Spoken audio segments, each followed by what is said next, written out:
Hello বন্ধুরা, আমি বিজন চলে এসেছি তোমাদের ইউটিউব চ্যানেল বিকে রয় একাডেমিতে। কেমন আছো তোমরা? আশা করি সবাই ভালোই আছো। আজকে আমরা জেনারেল সায়েন্সের একটি গুরুত্বপূর্ণ বিষয় ভিটামিন নিয়ে আলোচনা করব। প্রতি বছর যে কোনো কম্পিটিটিভ পরীক্ষায় ভিটামিন নিয়ে একটি দুটি প্রশ্ন অবশ্যই আসে, সে ইউপিএসসি হোক, বিসিএসসি হোক বা এসএসসি হোক। তাই তোমাদের ভিটামিন অধ্যায়টি খুব ভালো করে পড়তে হবে। আমি এখানে সংক্ষিপ্ত নোটের মাধ্যমে প্রতিটি ভিটামিনকে সুন্দরভাবে বোঝানোর চেষ্টা করেছি। আশা করি তোমরা পরীক্ষায় এখান থেকে খুবই উপকৃত হবে। চলো দেখা যাক। ভিটামিন পড়ার আগে আমাদের খাদ্য সময় জানতে হবে। খাদ্য খাদ্য আমরা যেটা গ্রহণ করি, আমাদের শক্তি, আমাদের দেহে বৃদ্ধি হয়, সেটাই হচ্ছে খাদ্য। খাদ্য কয় প্রকার? তো খাদ্য হচ্ছে দুই প্রকার, একটা দেহ পরিপোষক খাদ্য আর একটা হচ্ছে দেহ সংরক্ষক খাদ্য। দেহ পরিপোষক খাদ্য কোনগুলি? শর্করা বা কার্বোহাইড্রেট, আমিষ বা প্রোটিন এবং স্নেহ পদার্থ, ফ্যাট বা লিপিড। এটি হচ্ছে দেহ পরিপোষক খাদ্য, অর্থাৎ এগুলি গ্রহণ করলে আমাদের শরীরের বৃদ্ধি বা শরীরের শক্তি এগুলি উৎপন্ন হয়। দেহ সংরক্ষক খাদ্য কোনগুলি? ভিটামিন, খনিজ পদার্থ, মিনারেল এবং জল। এগুলো হচ্ছে দেহ সংরক্ষক খাদ্য, অর্থাৎ এগুলো কি করে? আমাদের শরীরকে রক্ষা করে, আর কিছু না। এগুলো গ্রহণ করলে আমাদের শরীরে ওজনও বাড়বে না বা আমাদের শরীরে শক্তি উৎপন্ন হবে না। এতে আসি শর্করা জাতীয় খাদ্যে। শর্করা জাতীয় খাদ্য কি? শর্করা জাতীয় খাদ্য কার্বন, হাইড্রোজেন, অক্সিজেন, এই তিনটি জিনিস নিয়ে তৈরি হচ্ছে শর্করা জাতীয় খাদ্য। এর উৎসগুলি কী কী, কোথা থেকে আমরা পাই? তো শর্করা জাতীয় খাদ্য অনেক ভাগে বিভক্ত। যেমন শ্বেতসার। শ্বেতসার কোথা থেকে পাই আমরা? শ্বেতসার পাই ধান, গম, ভুট্টা, এগুলো থেকে আমরা শ্বেতসার পেয়ে থাকি। আর দ্রাক্ষা শর্করা বা গ্লুকোজ কোথা থেকে পাই? খেজুর, আপেল, আঙুর, এই সব থেকে পাই আমরা দ্রাক্ষা শর্করা। সেলুলোজ। সেলুলোজ কোথা থেকে পাই আমরা? শাকসবজি, বেল, তরমুজ, থোড়, এগুলো থেকে আমরা সেলুলোজ জাতীয় খাদ্য পাই। সেলুলোজ জাতীয় খাদ্য কিন্তু আমাদের শরীরে হজম হয় না, কারণ আমাদের শরীরে সেই এনজাইম কিন্তু নেই, তাই এটি কিন্তু খাদ্য নয়। কিন্তু এটি তৃণভোজী প্রাণীর দেহে এটি হজম করতে পারে, তৃণভোজী প্রাণীরা, এবং উই পোকাও এই সেলুলোজ জাতীয় খাদ্য খেয়ে কিন্তু হজম করতে পারে, কিন্তু আমরা পারি না। এবার আসছে ফ্রুক্টোজ। ফ্রুক্টোজ কি? যে কোনো পাকা ফলেই পাওয়া যায়, কলা, আম, এই সব পাকা ফলে পাওয়া যায়, কিন্তু আপেল, আঙুর, খেজুরে কিন্তু পাওয়া যায় না।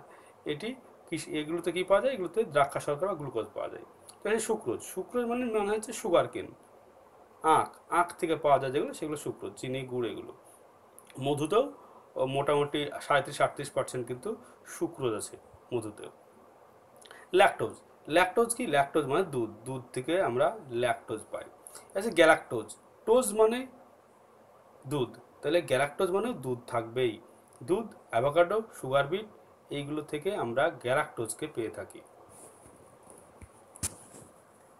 আর কি? এবার আসছি প্রাণীজ শ্বেতসার। প্রাণীজ শ্বেতসার কাকে বলা হয়? অনেকবার প্রশ্নটা এসেছে, প্রাণীজ শ্বেতসার কাকে বলা হয়? প্রাণীজ শ্বেতসার বলা হয় কাকে? গ্লাইকোজেনকে। গ্লাইকোজেন কি কোথায় পাওয়া যায়? এটা পাঠার যকৃৎ আর পেশিতে পাওয়া যায় গ্লাইকোজেন। এবার আসছে আমরা আরও কিছু বিভাগে, যেমন মনোস্যাকারাইড। শ্বেতসারকে আমরা মনোস্যাকারাইডে ভাগে ভাগ করতে পারি। মনোস্যাকারাইড কি? যেগুলো ভাঙলে কিছু পাওয়া যায় না, যেমন গ্লুকোজ, ফ্রুক্টোজ আর গ্যালাক্টোজ, এগুলোকে ভাঙলে অন্য কোনো উপাদান পাওয়া যায় না, শুধু এগুলোই পাওয়া যায়। গ্লুকোজকে বলা হয়, গ্লুকোজকে বলা হয় ডেক্সটোজ। এটা মনে রাখতে হবে, অনেক পরীক্ষায় পড়েছে গ্লুকোজকে কি বলা হয়। এবার ডাইস্যাকারাইড। ডাইস্যাকারাইড মানে দুই, মানে দুটো, এই উপাদানগুলো মানে দুটো জিনিস পাবো। যেমন ল্যাকটোজ। ল্যাকটোজ আমরা গ্লুকোজ পাচ্ছি এবং পাচ্ছি গ্যালাক্টোজ।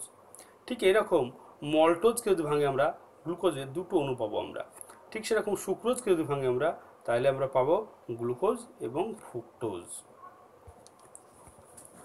এবার আসছি পলিস্যাকারাইড। পলি মানে শুনেই মনে হচ্ছে অনেক, তাই এগুলিকে ভাঙলে দুইয়ের বেশি আমরা মনোস্যাকারাইড পাবো, যেমন শ্বেতসার, গ্লাইকোজেন, সেলুলোজ, ইনিউলিন আর ডেক্সট্রিন। এগুলিকে ভাঙলে আমরা 2-এর বেশি মনোস্যাকারাইড পাবো। শ্বেতসারকে বলা হয় প্রোটিন বাচক খাদ্য। কারণ কি? কারণ শ্বেতসার, শুধু আমরা শ্বেতসার খেয়েই অনেক দিন বেঁচে থাকতে পারি সুস্থভাবে, তাই শ্বেতসারকে বলা হয় প্রোটিন বাচক খাদ্য। 1 গ্রাম শ্বেতসার বা শর্করা অণু যদি দহন করি আমরা, তাহলে আমরা 4 কিলোক্যালোরি তাপশক্তি পাই। একজন প্রাপ্তবয়স্ক প্রতিদিন 400 থেকে 600 গ্রাম শর্করা জাতীয় খাদ্যের প্রয়োজন। রক্তে শর্করার একটা নির্দিষ্ট পরিমাণ থাকে, এটি বেড়ে গেলেও খারাপ, আবার কমে গেলেও খারাপ। যেমন রক্তে শর্করার স্বাভাবিক পরিমাণ হচ্ছে 100 মিলিলিটার রক্তে 80 থেকে 120 mg, এটা হচ্ছে স্বাভাবিক পরিমাণ। যদি এই পরিমাণ বেড়ে যায়, একে বলা হয় হাইপারগ্লাইসেমিয়া। হাইপারগ্লাইসেমিয়া কি? এটা হচ্ছে ডায়াবেটিস মেলিটাস বা মধুমেহ রোগ হয়। এটি সাধারণত ইনসুলিন হরমোনের কম খাওয়ানোর ফলে কিন্তু এই রোগ হয়। ইনসুলিন হরমোন খাওয়া থেকে ক্ষয়িত হয়। ইনসুলিন হরমোন অগ্নাশয়ের বিটা কোষ থেকে ক্ষয়িত হয়, মানে আইলেটস অফ ল্যাঙ্গারহ্যান্স গ্রন্থির বিটা কোষ থেকে ক্ষয়িত হয় ইনসুলিন। অগ্নাশয় থেকে আরও দুটি গ্রন্থি থেকে, যেমন আলফা কোষ থেকে গ্লুকাগন এবং ডেল্টা কোষ থেকে সোমাটোস্টেরিন হরমোন কিন্তু ক্ষরিত হয়। রক্তে শর্করার পরিমাণ যখন 180 mg হয়ে যায়, তখন কিন্তু আমাদের মূত্র থেকে কি বেরোবে? মূত্র থেকে শর্করা বেরোতে থাকবে। একে বলা হয় গ্লাইকোসুরিয়া বা ডায়াবেটিক ইনসিপিডাস, যেটাকে আমরা বলি বহুমূত্র রোগ। সাধারণত ADH অর্থাৎ অ্যান্টি ডাইউরেটিক হরমোন, এই হরমোনের ফলেই কিন্তু এই ডায়াবেটিস ইনসিপিডাস রোগ হয়। বিসিএসে অনেকবার এই কোশ্চেনটি পড়েছে, তাই অবশ্যই মনোযোগ সহকারে কিন্তু এটা পড়বে। এবার শ্বেতসার। শ্বেতসার কি? তো শ্বেতসার আমাদের শরীরে গ্লাইকোজেন রূপে যকৃতার পেশিতেই সঞ্চিত থাকে। গ্লুকোজ আয়নার সিলভারিংয়ের জন্য ব্যবহার করা হয়। আয়নার সিলভারিং কি? আয়নার সিলভারিং হচ্ছে উপরের যে আয়নার উপর যে চকচকে আবরণ, যেটা আমরা মুখ দেখি, সেটা তৈরি করতে আমরা গ্লুকোজ কিন্তু ব্যবহার করি। কিন্তু গ্লুকোজ শুধু ওখানে সিলভারিং করতে শুধু গ্লুকোজই কিন্তু লাগে না, গ্লুকোজের সঙ্গে অ্যামোনিয়া, সিলভার নাইট্রেট এবং পটাশিয়াম হাইড্রক্সাইডও ব্যবহার করা হয়। পরে প্রশ্ন চলে আসি। মোলিস টেস্ট দ্বারাই কিন্তু আমরা কার্বোহাইড্রেট, কোনো জিনিসের মধ্যে কার্বোহাইড্রেট যদি শনাক্ত করতে হয়, তাহলে মোলিস টেস্ট দ্বারা কিন্তু কার্বোহাইড্রেট শনাক্ত করা হয়। এটা হচ্ছে আমরা প্রোটিন বা আমিষ জাতীয় খাদ্যে। প্রোটিন কি দিয়ে তৈরি? তো প্রোটিন তৈরি কার্বন, হাইড্রোজেন, অক্সিজেন এবং নাইট্রোজেনের সমন্বয়ে। প্রোটিন সাধারণত অনেকগুলো অ্যামাইনো অ্যাসিডের সমন্বয়ে কিন্তু গঠিত। প্রাণীজ প্রোটিনকেই বলা হয় প্রথম শ্রেণীর প্রোটিন। প্রোটিন দু রকমের, একটা প্রাণীজ প্রোটিন, একটা উদ্ভিদ প্রোটিন। প্রাণীজ প্রোটিন কি? যেগুলো আমরা প্রাণী থেকে পাই। আর উদ্ভিদের প্রোটিন কি? যেগুলো উদ্ভিদ থেকে পাই। উদ্ভিদের প্রোটিনের সবচেয়ে বেশি পাওয়া যায় উদ্ভিদের প্রোটিন, সেটা হচ্ছে সোয়াবিন থেকে, এবং তারপর অবশ্যই মসুরির ডাল। 1 গ্রাম প্রোটিন অণু দহন করলে আমরা 4.1 কিলোক্যালোরি তাপশক্তি পেয়ে থাকি। একজন প্রাপ্তবয়স্ক লোকের দিনে প্রায় 100 থেকে 150 গ্রাম প্রোটিন জাতীয় খাদ্যের প্রয়োজন। আমাদের দেহের 15% পর্যন্ত ওজন প্রোটিন জাতীয় খাবার খেলেই কিন্তু তৈরি হয়, তা না হলে কিন্তু তৈরি হবে না। এবার প্রোটিনকে অনেক ভাগে কিন্তু আমরা ভাগ করতে পারি। যেমন তন্তুযুক্ত প্রোটিন, যেটাকে ফাইব্রাস প্রোটিন বলে, সেগুলো কি কি? সেটা হচ্ছে কেরাটিন, কোলাজিন আর মায়োসিন। এবার আসছি গ্লোবুলার প্রোটিন, এটা উৎসেচক আর হরমোন। তাহলে আমরা বুঝতে পারছি যে উৎসেচক আর হরমোন কিন্তু অন্য কিছু নয়, এটা একটা প্রোটিন জাতীয় উপাদান। সরল প্রোটিন কি কি আছে? অ্যালবুমিন, গ্লোবিউলিন, হিস্টোন এবং প্রোটামিন, এগুলো সব সরল প্রোটিন। সংযুক্ত প্রোটিন কি কি? হিমোগ্লোবিন, হিমোসায়ানিন এবং লাইপোপ্রোটিন। হিমোগ্লোবিন কি? এগুলো আমাদের শরীরে রক্তের রং লাল করতে হিমোগ্লোবিন কিন্তু সাহায্য করে। হিমোগ্লোবিন রক্তের যদি কমে যায়, তাহলে আমাদের অ্যানিমিয়া বা রক্তাল্পতা রোগ কিন্তু হয়। হিমোসায়ানিন পতঙ্গের দেহে আমরা দেখতে পাই। লব্ধ প্রোটিন, লব্ধ প্রোটিন কি? পেপটন, পেপটাইড এগুলো আর ইনসুলিন, এগুলোকে বলা হয় লব্ধ প্রোটিন। এবার তো হচ্ছে অপরিহার্য অ্যামাইনো অ্যাসিড। এখনো পর্যন্ত 20টা অ্যামাইনো অ্যাসিড কিন্তু সন্ধান পাওয়া গেছে। তার মধ্যে আমাদের শরীরে 9টি অ্যামাইনো অ্যাসিড প্রচুরভাবেই প্রয়োজন। সেগুলো কি কি? সেগুলি হচ্ছে tryptophan, valine, threonine, tryptophan, lysine, leucine, isoleucine, phenyl, alanine. এইগুলো হচ্ছে আমাদের শরীরে এই অ্যামাইনো অ্যাসিডগুলির প্রয়োজন। তাই এই 9টি অ্যামাইনো অ্যাসিডকে বলা হয় অপরিহার্য অ্যামাইনো অ্যাসিড। প্রোটিন অভাবে কী রোগ হয়? সাধারণত প্রোটিন অভাবে শিশুদের দেহে কোয়াশিয়কর এবং ম্যারাসমাস এই দুটি রোগ দেখা যায়। কোয়াশিয়কর রোগ কি? দেহ ফুলে যাবে, চুল কমে যাবে, এটা হচ্ছে কোয়াশিয়কর। ম্যারাসমাস রোগ কি? হাত পা সরু হয়ে যাবে এবং মুখমণ্ডল বুড়োদের মতো হয়ে যাবে, এগুলো হচ্ছে ম্যারাসমাস রোগ। দেহোৎস উৎসেচক আর হরমোন সৃষ্টি করে প্রোটিনের কাজ। আমরা আগেই পেলাম যে উৎসেচক আর হরমোন অন্য কিছু নয়, সেটা হচ্ছে প্রোটিন। আচ্ছা, এটা হচ্ছে ফ্যাট বা লিপিড বা স্নেহ পদার্থ। কী জিনিস ফ্যাট বা লিপিড? ফ্যাট হচ্ছে অ্যাসিড ও ক্ষারের সমন্বয়ে গঠিত এস্টার হচ্ছে ফ্যাট। মাথায় রাখতে হবে 20 ডিগ্রি সেলসিয়াসের থেকে তাপমাত্রা কমে গেলে ফ্যাট কিন্তু কী হয়ে যায়? শক্ত হয়ে যায়, কঠিনে পরিণত হয়ে যায়। এবং 20 ডিগ্রি বা তার বেশি হলে এটি তরলে পরিণত হয়, তখন একে তেল বলা হয়। আচ্ছা, ফ্যাট কী কী? যেমন ফ্যাটের মধ্যে উল্লেখযোগ্য হচ্ছে মোম, ল্যানেনিন, ফসফোলিপিড, গ্লাইকোলিপিড, অ্যামাইনোলিপিড, এগুলো সব কিন্তু স্নেহ পদার্থ, ফ্যাট বা লিপিড। এবার চলে আসছি আমরা ফ্যাট। ফ্যাট কী কাজ করে?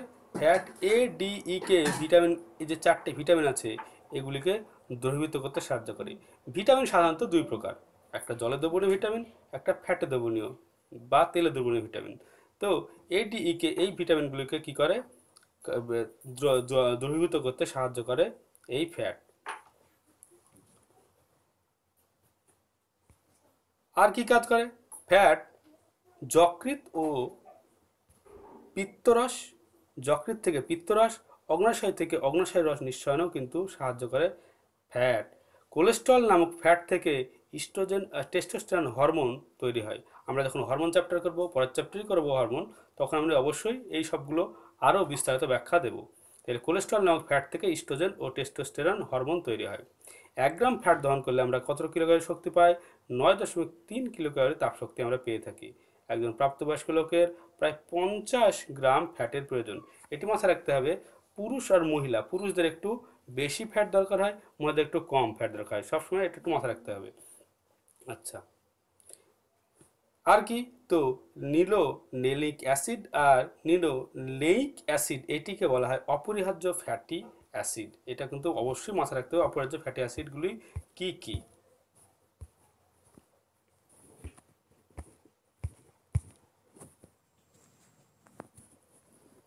আচ্ছা, এবার চলে আসি আমরা ভিটামিনে। ভিটামিন কি? তো ভিটামিন 1911 সালে বিজ্ঞানী ক্যাসিমির ফ্রাঙ্ক এই অত্যাবশ্যকীয় খাদ্য উপাদানটির প্রথম নামকরণ করেন ভিটামিন। যদিও হপকিন্স কিন্তু অত্যাবশ্যকীয় খাদ্য উপাদান বলে নাম করেছিলেন, কিন্তু ক্যাসিমির ফ্রাঙ্ক 1911 সালে এটিকে নামকরণ করেন ভিটামিন। যদিও কোনো কোনো বই 1912 সালেও হয়তো তোমরা দেখতে পাবে। আচ্ছা, এবার চলে আসি ভিটামিন। ভিটামিন কি আমাদের দেহে তৈরি হয়? আমাদের দেহে সংশ্লেষিত হয়? তো হয়।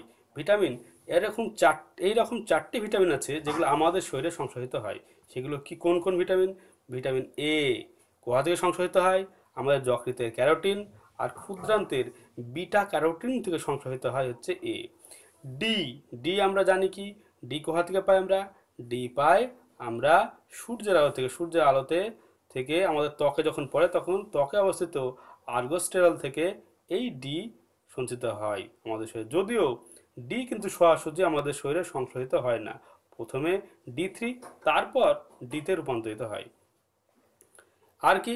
ভিটামিন বি টুয়েলভ এবং কে আমাদের যে পেটের মধ্যে কোলাই নামক ব্যাকটেরিয়া থাকে সেখান থেকে এটি সংশ্লেষিত হয়। তাহলে ভিটামিন আমরা কি দেখলাম, যে 4টি ভিটামিন আমাদের শরীরে সংশ্লেষিত হয়, এ, ডি, বি12 এবং কে।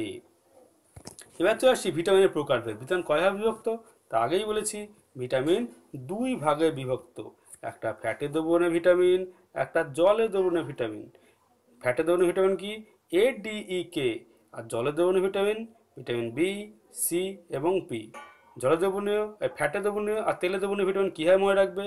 মনে রাখবে, এদিকে এসো। কাউকে তেল মারতে হয় না, তো তেল মারার জন্য তেল মাথায় রাখবে, এদিকে এসো, কাউকে তেল মারছি, তার মানে তেল মারছি এদিকে, মানে এ, ডি, ই, কে। আর জলে দ্রবণীয় ভিটামিন বাকিগুলো জলে দ্রবণীয় ভিটামিন, ভিটামিন বি, সি এবং পি। এই ভিটামিনের নাম কেন ফ্যাটে বা তেলে দ্রবণীয় ভিটামিন? কারণ এইগুলো আমাদের শরীরে বিভিন্ন অঙ্গে পৌঁছাতে ফ্যাট এর সাহায্য নেয় এবং আমাদের শরীরে এটি পুঞ্জীভূত বা সঞ্চিত হতে পারে। কিন্তু বাকিগুলো, যেগুলো জলে দ্রবণীয় ভিটামিন, আমাদের শরীরে বিভিন্ন অংশে পৌঁছাতে জলের সাহায্য নেয় এবং আমাদের শরীরে জলের মাধ্যমেই এইগুলো ভিটামিনগুলো কিন্তু বেরিয়ে যায়। সেজন্য আমাদের প্রতিনিয়ত এই ভিটামিনগুলো দরকার, কিন্তু এডিইকে কিন্তু আমাদের জলের মধ্যে বেরোয় না। তাই এডিইকে ভিটামিনের সঞ্চিত হলে আমাদের, বেশি সঞ্চিত হলে রোগ হয় আমাদের, কিন্তু এগুলো বেশি সঞ্চিত হতে পারবে না জলে দ্রবণীয় ভিটামিন, কারণ জলের বেশি সঞ্চিত হলে আমাদের শরীরে থেকে বেরিয়ে চলে যাবে ও। আচ্ছা, তেলে দ্রবণীয় ভিটামিনগুলো কোথায় সঞ্চিত হয়? তো যকৃৎ আর ত্বকে।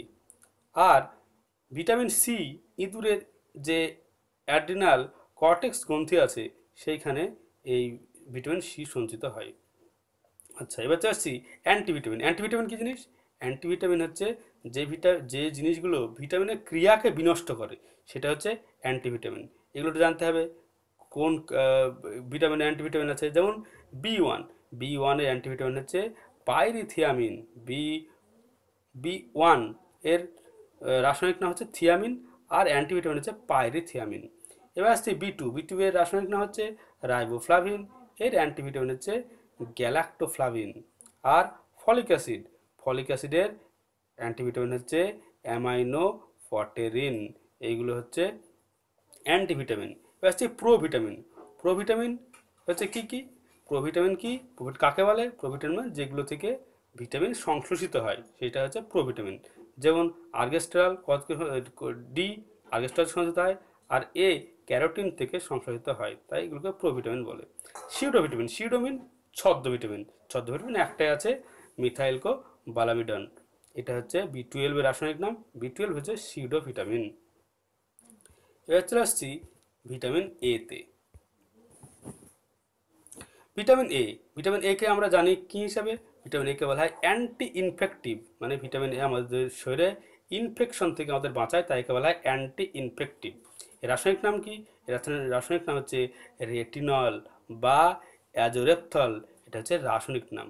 1913 সালে ম্যাকুলাম এটি কিন্তু আবিষ্কার করেছিলেন।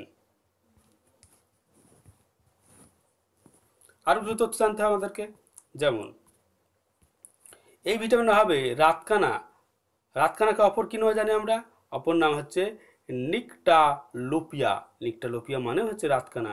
রাতকানা রোগ হয়। আর কি? অন্ধত্ব রোগ হয়। অন্ধত্ব রোগ কি? তো জেরপ্থ্যালমিয়া। জেরপ্থ্যালমিয়া রোগটা কি?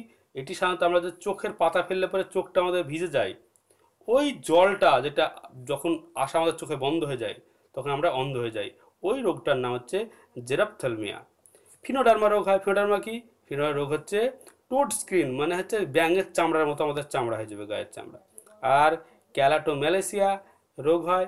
আর রেনাল স্টোন, রেনাল স্টোন জিনিসটা কি? তো আমাদের যে কিডনিতে যে পাথর হয় সেটা ভিটামিন এ অভাবেই তৈরি হয়। ব্যাস। এই ভিটামিন আরও কী কাজ করে? রোডোপসিন গঠনে সাহায্য করে। রোডোপসিন কি? চোখের একটি গুরুত্বপূর্ণ উপাদান। আমাদের চোখে রড কোষ আর কোন কোষ থাকে, তো রড কোষের যেটা প্রধান উপাদান রোডোপসিন, এই রোডোপসিন গঠনে সাহায্য করে কে? Vitamin A. এবার চলে আসি ভিটামিন ডি। ভিটামিন ডিকে বলা হয় অ্যান্টি র্যাকাইটিস। র্যাকাইটিস মানে রিকেট রোগ যেহেতু প্রতিরোধ করে, তাইকে বলা হয় অ্যান্টি র্যাকাইটিস। এর রাসায়নিক নাম হচ্ছে ক্যালসিফেরল। মাথায় রাখতে হবে ডি এর কাজ হচ্ছে হাড়, আর হাড়ে বেশি থাকে কি? ক্যালসিয়াম, তাই এর নাম হচ্ছে ক্যালসিফেরল। আমাদের শরীরে ক্যালসিয়াম থাকে, আমাদের শরীরে মোট ওজনের হচ্ছে প্রায় 2%। আমাদের শরীরে প্রায় 2% থাকে, মোট ওজনের 2% থাকে কিন্তু ক্যালসিয়াম, এটাও মনে রাখতে হবে। আচ্ছা, আর কি ডি এর কাজ কি? ডি এর কাজ হচ্ছে ক্যালসিয়াম আর ফসফরাস শোষণে সাহায্য করে। আমরা যদি ডি না খাই তাহলে আমাদের শরীরে কি আমরা যাই খাই ক্যালসিয়াম কিন্তু শোষণ করতে পারবো না বা ফসফরাসও শোষণ করতে পারবো না। এটাও মাথায় রাখতে হবে, আমাদের শরীরে মোট ওজনের কিন্তু 1% হচ্ছে ফসফরাস। আচ্ছা, এটা কি? অস্থি গঠনে সাহায্য করে ডি, এটা আগেই বললাম অস্থি গঠনে সাহায্য করে। আর কি? প্যারাথাইরয়েড গ্রন্থির কার্যকারিতা নিয়ন্ত্রণ করে ভিটামিন ডি। আর কি কাজ, কি হবে এর হবে, কি কি রোগ হয়? তো এর হবে শিশুদের রিকেটস রোগ হয়, আর বড়দের অ্যাস্ট্রিওম্যালাইসিয়া রোগ হয়। রিকেট রোগ কি? হাড়গুলো বেঁকে যায়। আর অ্যাস্ট্রিওম্যালাইসিয়া হলে দাঁতের অ্যাস্ট্রিওম্যালাইসিয়া হলে দাঁত থেকে রক্ত ক্ষয় হবে, বেরোবে। আচ্ছা, এবার চলে আসছি আমরা ভিটামিন ই। ভিটামিন ই একে কি বলা হয়? একে বলা হয় অ্যান্টি স্টেরিলিটি। অ্যান্টি স্টেরিলিটি কেন বলা হয়? অ্যান্টি স্টেরিলিটি বলা হয় একে কারণ এ বন্ধ্যাত্ব রোগকে প্রতিরোধ করে, তাই একে বলা হয় অ্যান্টি স্টেরিলিটি। সাধারণত বন্ধ্যাত্ব রোগ পুরুষদের দেহে আমরা দেখতে পাই। তাহলে পুরুষদের দেহে যখন বন্ধ্যাত্ব হয় সেটা কিন্তু ভিটামিন ই এর জন্যই হয়। রাসায়নিক নাম কি? রাসায়নিক নাম হচ্ছে টোকোফেরল। কোথায় খুব বেশি পরিমাণে পাওয়া যায়? তো গমের অঙ্কুর নিঃসৃত তেল আর অঙ্কুরিত মানে অঙ্কুরিত জিনিসেই ভিটামিন ইটা পাওয়া যায়। এই প্রসঙ্গে একটু মনে রাখতে হবে, সব ভিটামিনই কিন্তু মোটামুটি প্রত্যেক জায়গাতে আমরা পেয়ে থাকি। যেমন ভিটামিন এ সব কিছুতেই পাই, কিন্তু গাজরে অত্যাধিক মাত্রায় ভিটামিন এ পাই।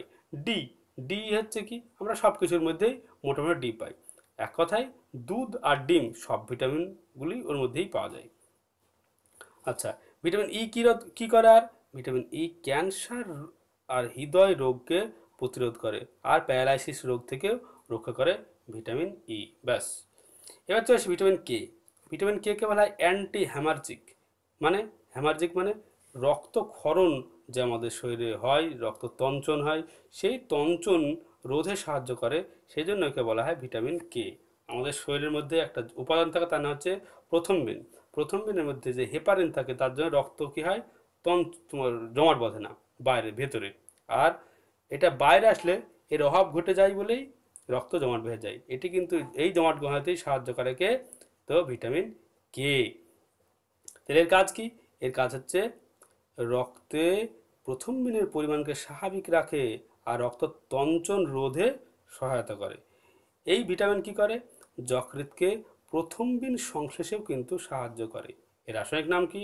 রাসায়নিক নাম হচ্ছে ফাইটোকুইনল বা ন্যাপথোকুইনন। এবার আরও কিছু ভিটামিন আছে, যেমন ভিটামিন বি কমপ্লেক্স। আমরা এগুলো পড়লাম সব ফ্যাটে বা তেলে দ্রবণীয় ভিটামিন। এবার আসছে জল দ্রবণীয় ভিটামিন। জল দ্রবণীয় ভিটামিনগুলো কী কী? Vitamin B complex, vitamin C আর ভিটামিন পি, তাই তো?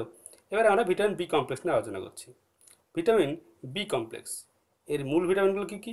তো ভিটামিন বি1, বি2, বি3, বি4, বি5, বি6, বি7, 8 নেই, বি9, বি12। তাহলে এই ভিটামিনগুলি কিন্তু বি কমপ্লেক্সের মধ্যে অন্তর্গত। এগুলো কিন্তু মনে রাখতে হবে। ভিটামিন বি1, বি2, বি3, বি4, বি5, বি6, বি7, বি8 নেই, বি9, বি12, এগুলো সব হচ্ছে vitamin B complex. Vitamin B কমপ্লেক্সগুলো সবসময় রাসায়নিক নামগুলো অবশ্যই ভালো করে জানতে হবে। যেমন ভিটামিন বি1 এর রাসায়নিক নাম হচ্ছে থিয়ামিন। এই ভিটামিন বি1 এর ফলে কী রোগ হয়? তো বেরি রোগ হয়। ভিটামিন বি2 বা রাইবোফ্লাভিন এর হবে কি হয়? চুল উঠে যায়, ঠোঁটের কোনায় ঘা হয়। এবার আসছি ভিটামিন বি3। ভিটামিন বি3কে বলা হয় কি? নিয়াসিন। নিয়াসিন বলা হয়। এর হবে কি হয়? পাখির পেরোসিস বলে একটা রোগ তৈরি হয়। আর ভিটামিন এর হবে আরও পেলেগ্রা রোগ কিন্তু হয়। আচ্ছা, ভিটামিন বি4। ভিটামিন বি4কে বলা হয় কোলিন। এর কোনো অভাবজনিত লক্ষণ পাওয়া যায়নি। ভিটামিন বি5কে বলা হয় প্যান্টাথেনিক অ্যাসিড। ভিটামিন বি6কে বলা হয় পাইরিডক্সিন বা ইনোটোসিন, ইনোসিটল। এই ভিটামিন কী করে? ভিটামিন বি মাথায় রাখতে হবে। ভিটামিন বি6, ভিটামিন বি9 এবং ভিটামিন বি12 এই তিনটে ভিটামিনের অভাবেই কিন্তু আমাদের শরীরে রক্তাল্পতা দেখা যায়। দেখো সেই জন্য ভিটামিন বি6 হিমোগ্লোবিন সংশ্লেষে সাহায্য করে। আমি কিছুক্ষণ আগেই বলেছিলাম যে রক্তে হিমোগ্লোবিন কমে গেলে আমাদের অ্যানিমিয়া রোগ হয়। তার মানে ভিটামিন বি6, বি9 এবং বি12 এই তিনটির জন্যই কিন্তু আমাদের শরীরে অ্যানিমিয়া রোগ হয়। ভিটামিন বি6 এর হলো ভিটামিন বি7, এর অপর নাম রাসায়নিক নাম হচ্ছে বায়োটিন। ভিটামিন বি9 এর অপর নাম হচ্ছে ফলিক অ্যাসিড এবং ভিটামিন বি12 এর রাসায়নিক নাম হচ্ছে সায়ানোকোবালামিন। সায়ানোকোবালামিনের কি কাজ করে? তো নিউক্লিক অ্যাসিড উৎপাদনে সাহায্য করে। আর আগেই বলেছি যে এটা রক্তাল্পতা এর অভাবে হয়। আর এই ভিটামিন হচ্ছে এমন ভিটামিন যেখানে আমরা কোবাল্ট দেখতে পাই। আচ্ছা, তো এই ভিটামিনের যে নাম, রাসায়নিক নাম, এগুলো আমরা মনে রাখবো কি করে? সহজে মনে রাখার জন্য একটা টিপস তোমাদের জন্য নিয়ে এসেছি। যেমন মনে রাখবে, থারিনিকো পাপিবাইয়ের কাছ থেকে নন ফোল্ডেবল 12টি কম্বল কিনলো। যদি এইটা মনে রাখতে পারো তাহলেই ভিটামিন 1 থেকে ভিটামিন 12 সব ভিটামিনের রাসায়নিক নামগুলো সহজে মনে রাখতে পারবে। যেমন থারিনিকো একটা মেয়ের নাম, পাপিবাইও একটা মেয়ের নাম। তার কাছ থেকে কী করলো থারিনিকো? পাপিবাইয়ের কাছ থেকে নন ফোল্ডেবল 12টি কম্বল কিনলো। দেখি এবার কীভাবে মানে এটা ফিট করতে পারি আমরা। যেমন থারিনিকো, থা মানে হচ্ছে কি? ভিটামিন বি1, থা মানে থিয়ামিন। এবার থারি, রয় হর্ষই কি হবে? রাইবোফ্লাভিন। এবার থারিনিকো, নি মানে ভিটামিন বি3, নিয়াসিন। কো মানে হচ্ছে কোলিন, বি4। থাইনিকো কি করছে? পাপি, পা মানে হচ্ছে pantothenic acid, B five. P P হচ্ছে কি? পাইরিডক্সিন, ভিটামিন বি6। এবার একসঙ্গে বাই মিনস হচ্ছে বায়োটিন। এর কাছ থেকে নন ফোল্ডেবল, নন মানে নয়, ফোল্ডেবল মানে হচ্ছে ফলিক অ্যাসিড। আর 12টি কম্বল মানে 12, বি12 কম্বল হচ্ছে কি? কোবালামিন মানে সায়ানোকোবালামিন। এইটা মনে রাখলে কিন্তু আমরা সব ভিটামিন বি কমপ্লেক্সের রাসায়নিক নামগুলো সহজেই মনে রাখতে পারবো। এত হচ্ছে ভিটামিন সি। ভিটামিন সি এর রাসায়নিক নাম কি? তো অ্যাসকর্বিক অ্যাসিড। এটির কাজ কি? লোহিত রক্তকণিকা, অনুচক্রিকা এইগুলি গঠনে সাহায্য করে এবং স্কারভি রোগ আমাদের প্রতিরোধ করে ভিটামিন সি। ভিটামিন সি প্রচুর পরিমাণে পাওয়া যায় আমলকিতে এবং তারপরেই আমরা টক জাতীয় ফলে পাই। আমলকিতেই সবচেয়ে বেশি ভিটামিন সি আমরা পেয়ে থাকি। ভিটামিন সি হচ্ছে একটা এমন ভিটামিন যা তাপ দিলে নষ্ট হয়ে যায়, এর ক্রিয়া তাপে আমরা পাই না। এবং আমরা আগেই বলেছি দুধ আর ডিমেই সব ভিটামিন পাওয়া যায়, কিন্তু এই ভিটামিন কিন্তু দুধে সচরাচর পাওয়া যায় না, কারণ দুধ গরম করলেই ভিটামিন সি নষ্ট হয়ে যায়। এটা হচ্ছে ভিটামিন পি। পি নাম হচ্ছে সাইট্রিন। এই ভিটামিন কাজ সি এর মতোই। এবার আমরা এ বি সি ডি কে এই ভিটামিনের রাসায়নিক নামগুলো কী করে মনে করব? এগুলোর জন্য একটা ট্রিক্স আছে। যেমন ট্রিক্সের নাম হচ্ছে রেস টু ফাইট। এই ট্রিক্স যদি মনে রাখতে পারো তাহলে তোমরা vitamin A, vitamin C, vitamin D, vitamin E, vitamin K এই সব ভিটামিনের রাসায়নিক নামগুলো জানতে পারবে। দেখো কীভাবে সাজাবে? এ, তারপরে সি, তারপর ডি, তারপরে ই, তারপরে K, A B C D যেভাবে অ্যালফাবেট বসে ওইভাবে সাজাতে হবে। যেমন রেস টু ফাইট, আর মিনস তাহলে ভিটামিন এ রেটিনল। এবার ভিটামিন সি এর হচ্ছে এ, আর এ তারপরে এর অ্যাসকর্বিক অ্যাসিড। তারপর ভিটামিন ডি এর রাসায়নিক নাম কি? ক্যালসিফেরল। ভিটামিন ডি এর ক্যালসিফেরল সিই হয়ে গেল।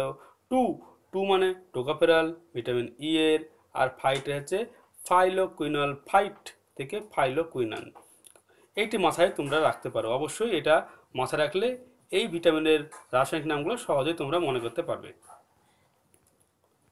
আচ্ছা, এবার ভিটামিন ছাড়াও আমাদের কিছু খনিজ পদার্থের উপাদান এবং তার কার্যকারিতাগুলোকেও কিন্তু ভালো করে জানতে হবে, কারণ এখান থেকেও অনেক প্রশ্ন এসেছে। আচ্ছা, এই খনিজ পদার্থের মধ্যে উল্লেখযোগ্য হচ্ছে লৌহ কি? আমাদের শরীরে 100 মিলিলিটার রক্তে লৌহ থাকে 8 থেকে 10 গ্রাম। একজন প্রাপ্তবয়স্ক লোকের 10 থেকে 12 মিলিগ্রাম কিন্তু লৌহ প্রয়োজন, কিন্তু গর্ভবতী বা দুগ্ধদাত্রী মাতৃদেহে 12 থেকে 20 মিলিগ্রাম লোহের প্রয়োজন, অনেক বেশি লোহের প্রয়োজন। উদ্ভিদের দেহে লোহের অভাবে কী রোগ হয়? তো ক্লোরোসিস রোগ হয়, ক্লোরোসিস রোগ হয়ে যাবে। এবং প্রাণীর দেহে কী রোগ হবে? তো অ্যানিমিয়া। আমরা লোহ মানেই জানতে হবে অ্যানিমিয়া রোগ হবে।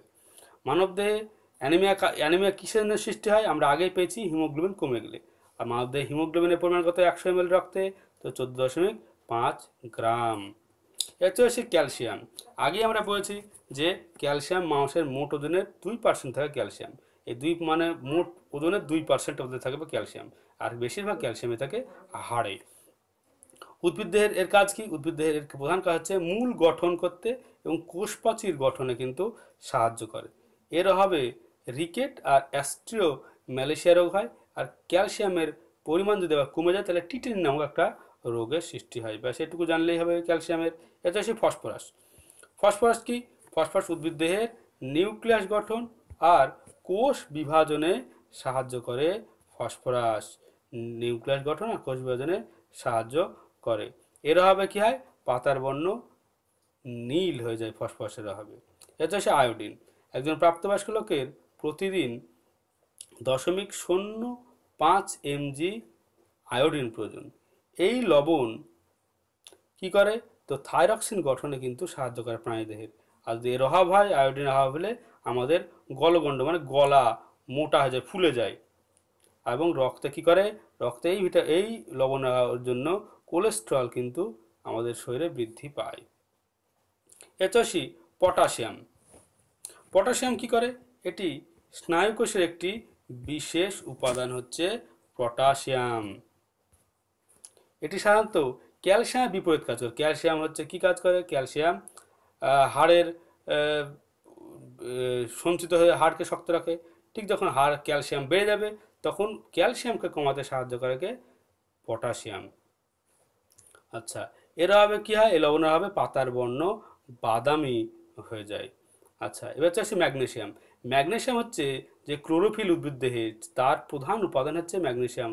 অনেকবার কোশ্চেনটা রিপিট হয়েছে যে উদ্ভিদের ক্লোরোফিলের প্রধান উপাদান কি? তো সেটা হচ্ছে ম্যাগনেসিয়াম। ব্যাস এইটুকু তোমরা ওদের ভিটামিন এই চ্যাপ্টারটা, এই যে নোটটা ভালো করে বারবার অধ্যয়ন করো, তাহলে দেখবে পরীক্ষায় ভিটামিন তোমাদেরকে আর জ্বালাতন করতে পারবে না।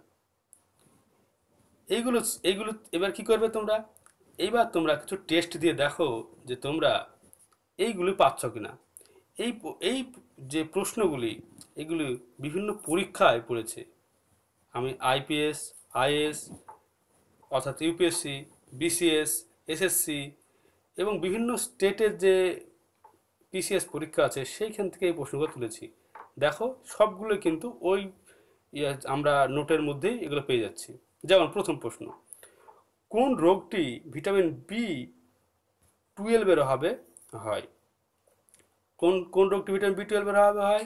তো আমরা আগেই পেয়েছি যে পার্নেসিয়াস অ্যানিমিয়া, এই রোগটি কিন্তু ভিটামিন B12 অভাবে হয়। কোন ভিটামিন তাপে সহজে নষ্ট হয়ে যায়? আমি এটা উল্লেখ করে দিয়েছি কোন ভিটামিন তাপে সহজে নষ্ট হয়ে যায়। তোমরা আমাকে কমেন্ট বক্সে অবশ্যই জানাবে কোন ভিটামিন তাপে সহজে নষ্ট হয়ে যায়। এইটা আমাকে কমেন্ট বক্সে জানাবে। কোন vitamin? A, vitamin B, vitamin C না ভিটামিন ডি? কোন ভিটামিন সহজে নষ্ট হয়ে যায় তাপে? তো আসি পরের প্রশ্ন, কোন রোগটি প্রোটিনের অভাবে হয়ে থাকে? আমরা প্রোটিনের অভাবে জানি যে দুটি রোগ হয়, একটা কোয়াশিওকর আর দুই নম্বর হচ্ছে মেরাসমাস। তাহলে আমরা সহজ উত্তর দিতে পারছি যে কোয়াশিওকর রোগটা প্রোটিনের অভাবে হয়। ভিটামিন সি এর রাসায়নিক নাম কি? তোমরা এটাও আমাকে কমেন্ট বক্সে জানাবে। আমি যে সূত্রটা করে দিয়েছি সেই সূত্রে মনে রাখবে, তাহলেই এই রাসায়নিক নামগুলো তোমরা সহজেই করতে পারবে। এর চলে আসি 5 নম্বর প্রশ্ন। 5 নম্বর প্রশ্ন কি? নিচের কোনটি থেকে শক্তি পাওয়া যায় না? আমি প্রথমেই বলেছি যে যে ভিটামিন হচ্ছে এমন একটি জিনিস, ভিটামিন, খনিজ পদার্থ, জল, এগুলো থেকে আমরা কোনো শক্তি পাই না, শুধু আমাদের শরীরকে কী করে? রক্ষা করে, প্রোটেক্টিভ ফুড বলা হয়।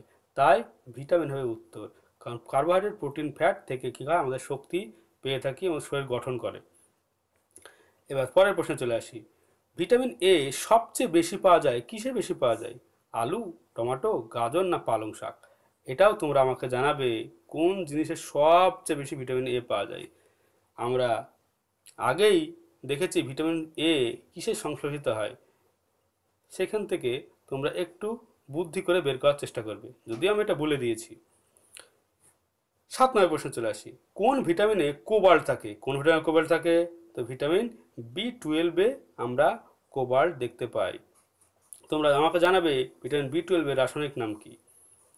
এটা হচ্ছে পরের প্রশ্ন, ভিটামিন সি এর উত্তম বা সবচেয়ে ভালো উৎস কি? দুধ, আম, লেবু না আমলা? কোনটি হবে? তো আমি আগেই বলেছি আমলা হচ্ছে প্রথম উৎস, তারপরে হচ্ছে টক জাতীয় ফল, আমলা হবে সঠিক উত্তর। তো 9 নম্বর প্রশ্ন, মাছের তেলে কোন ভিটামিন প্রচুর পরিমাণে পাওয়া যায়? মাছের তেলে সব ভিটামিনই মোটামুটি পাওয়া যায়, কিন্তু সবচেয়ে বেশি পাওয়া যায় ভিটামিন ডি। এছাড়া হচ্ছে ভিটামিন ডি এর রাসায়নিক নাম কি? এটাও তোমরা জানাবে, বি এর রাসায়নিক নাম কি ডি এর, কারণ আমি সূত্র করে দিয়েছি, তাই তোমাদেরকে এটা জানাতে হবে যে কোনটা হবে। এটা হচ্ছে 11 নম্বর, বাচ্চাদের অস্থি বেঁকে যায় কোন ভিটামিন হবে? এ, বি, সি না ডি? কোন ভিটামিন? তো অস্থি মানে হাড়, হাড়ে থাকবে কি? হাড় মানে হচ্ছে ডি, ক্যালসিফেরল। এবার চলে আসি পরের প্রশ্ন, 12 নম্বর প্রশ্ন, কি কোনটি বি কমপ্লেক্স নয়? কোনটি নয়? থিয়ামিন, সায়ানোকোবালামিন, বায়োটিন না অ্যাসকর্বিক অ্যাসিড? কোনটা এখানে? তো থায়ামিন এটাও বি কমপ্লেক্স, সায়ানোকোবালামিন এটাও B complex, biotin B complex, কিন্তু অ্যাসকর্বিক অর্থাৎ ভিটামিন সি এটি কিন্তু বি কমপ্লেক্স নয়। বি কমপ্লেক্সটা আবার একটু ভালো করে তোমরা পড়ে নেবে। ভিটামিন বি 2 এর রাসায়নিক নাম কি? থিয়ামিন, বায়োটিন না রাইবোফ্লাভিন না সায়ানোকোবালামিন? কোনটা হবে? তো এটাও তোমরা আমাকে অবশ্যই জানাবে, কারণ আমি সূত্র করে দিয়েছি। কোন উপাদানগুলি প্রোটিনের মধ্যে অবস্থিত? এটি আইপিএস পরীক্ষায় আইএএস পরীক্ষায় পড়েছিল।